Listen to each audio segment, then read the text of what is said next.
How do you prepare for and cope with working a 24-hour shift, or opposite shifts on consecutive days?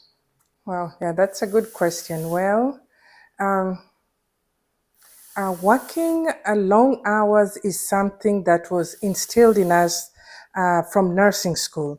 So we knew that getting into the profession, there'll be days where you'll work longer. There'll be days where you won't get a relief and you will have to stay behind. And in case of weather inclement or snow or rain or anything, or just a bad weather, or your relief has emergency, you'll be forced to work longer. So, coming out of nursing school, I was mentally prepared that there'll be days that I will have to stay behind or work longer. So, how do I prepare for that? I always have an extra bag of me, which has my toiletry and an extra change of clothes in case that happens. And when I work 3 or 4 consecutive days, I plan my breaks in between. I always make sure that I'm mentally okay, take a lot of breaks, and yeah, pretty much that's what I do. So I was mentally prepared coming into the profession that I will have to work long hours. So that has never been a problem to me. Okay, so it's getting plenty of rest prior to coming to work. You know, once you have enough rest, you'll be able to do your work good. And when I got home, I was tired, and my family understood that, so they cooperated with me. It was even better that I didn't have to come back in the morning because that gave me enough time to rest during the day.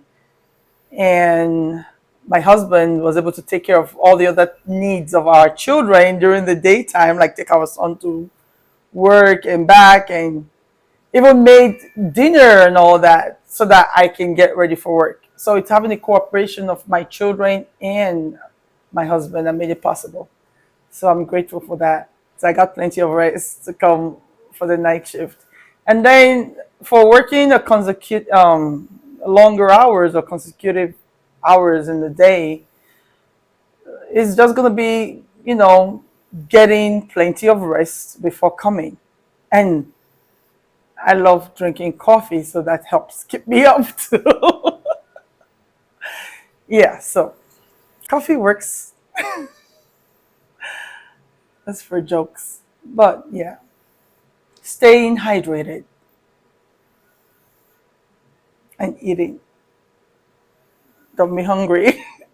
It helps everybody work better because you can't work on an empty stomach and be patient at the same time. Just trying to joke about that. But yes, that helps. And mentally preparing for work. Having like a visual of what you're going to do and how you're going to get everything done. So once you prepare mentally, physically, and spiritually, you're good to go. And that's what I do.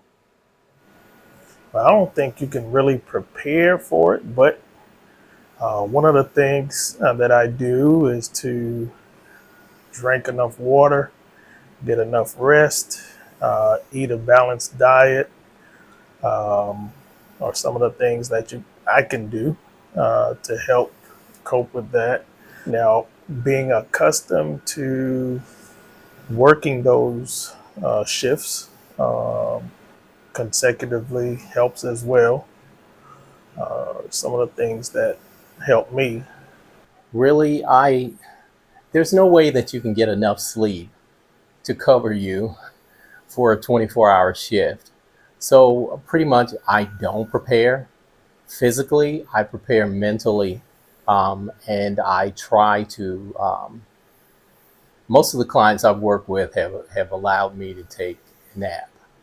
If the client's not doing anything or if they're asleep, I may sneak in a 10 or 15-minute nap.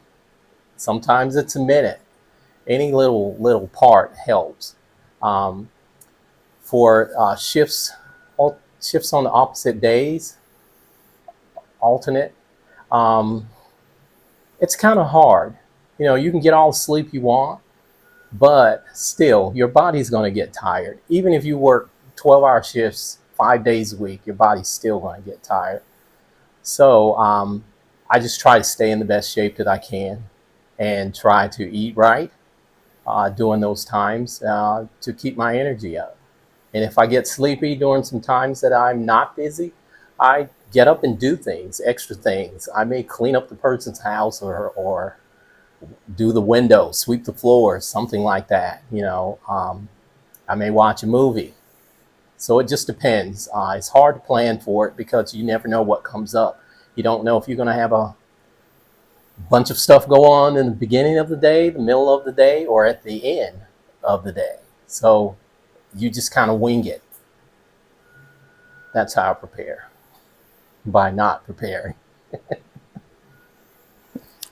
It takes a lot of preparing and preparation. I make sure that I bring in enough food for the entire time that I'm here, and clothing. Andrew has a guest bedroom, so we able to shower and change clothes when we work in uh, 24-hour shifts or more. I do a lot of power napping when I'm working a consecutive shifts like that. Andrew and I are going to be having a marathon weekend starting next Thursday night, where I'll be here until Monday morning. So while Andrew sleep, I nap in between his care, because Andrew still receive care during the time that he's sleeping. And also when Andrew is awake and he's doing his iPad and his video editing or videos or surfing the web, I power nap in between the times. So that's how I'm able to manage those long marathon weekends.